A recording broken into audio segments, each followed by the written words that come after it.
Bonjour à tous, c'est Kelly de Indie. Aujourd'hui, je vous retrouve pour un sujet essentiel pour les indépendants, à savoir comment bien choisir son régime d'imposition.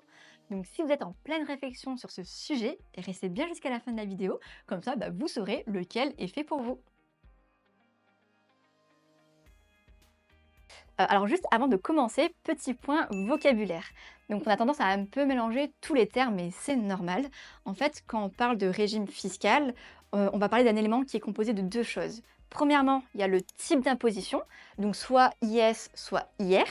IS, c'est impôt sur les sociétés, IR, c'est impôt sur le revenu. Soit le régime d'imposition. Et là, c'est soit micro-fiscal slash micro-BNC, soit le régime réel, aussi appelé déclaration contrôlée 2035. Tout ça, ça désigne la même chose. Donc, dans cette vidéo, on va se concentrer uniquement sur les régimes d'imposition, à savoir soit le micro-fiscal, soit le régime réel. Comme ça, vous saurez lequel est adapté à votre situation. Donc, premièrement, le régime micro-BNC, aussi appelé régime micro-fiscal. Comme son nom l'indique, c'est un régime qui est ultra simple. Il est accessible pour tous les indépendants qui font moins de 77 700 euros quand on est en BNC.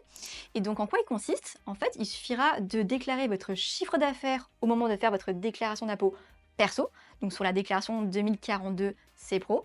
Et là, l'administration fiscale va appliquer un abattement forfaitaire de 34%. Donc CA moins 34%, ça donnera un bénéfice sur lequel vous serez imposable et ensuite ça dépendra de votre position dans les tranches de revenus, dans les tranches d'imposition du barème progressif.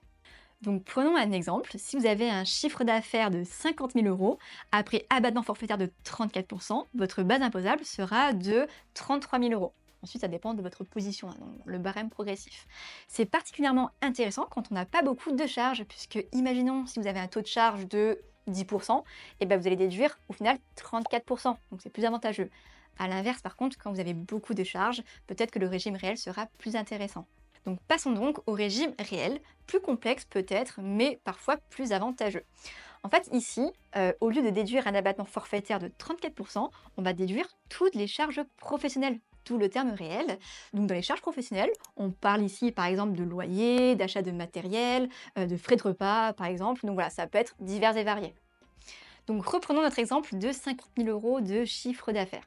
Si vous avez des charges à hauteur de 20 000 euros, en étant en déclaration contrôlée, vous allez donc faire 50 000 euros moins 20 000 et donc avoir une base imposable de 30 000 euros. La base imposable de 30 000 euros est donc plus petite que la base imposable de 33 000 euros de notre précédent exemple et du coup, vous paierez moins d'impôts. Alors, quand on passe au régime réel, ça va impliquer deux changements majeurs pour vous. Premièrement, il va falloir conserver tous vos justificatifs. Et quand on parle de justificatifs, on parle des dépenses professionnelles à justifier et non des recettes. Donc, pour les justificatifs, vous pouvez soit les conserver en format papier, dans un classeur, dans une boîte à chaussures, ou bien plutôt les mettre dans des solutions en ligne comme Indie, où vous pourrez les ranger et bénéficier de la valeur probante. C'est-à-dire qu'ils seront reconnus par les impôts et vous pouvez jeter le papier derrière.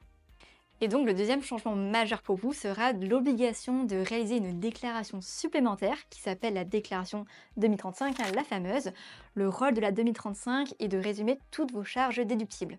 Celle-ci sera reliée au site impôt.gouv professionnel et non particulier et sera à faire avant sa déclaration personnelle sur impôt.gouv particulier. Alors, petit conseil indie, même en micro-BNC, prenez l'habitude de suivre vos dépenses professionnelles. En effet, il est possible de commencer une année en micro et finalement de la clôturer au réel rétroactivement.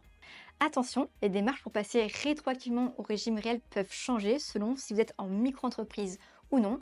Si jamais ce sujet vous intéresse, n'hésitez pas à nous le dire en commentaire. Et voilà, la vidéo est déjà terminée. Si celle-ci vous a appris des choses, n'hésitez pas à nous soutenir en likant, en vous abonnant et surtout en activant la petite cloche. Si jamais aussi vous avez des suggestions à nous faire sur des vidéos ou même des idées d'amélioration, n'hésitez pas à nous les partager en commentaire. À très vite sur Renzi.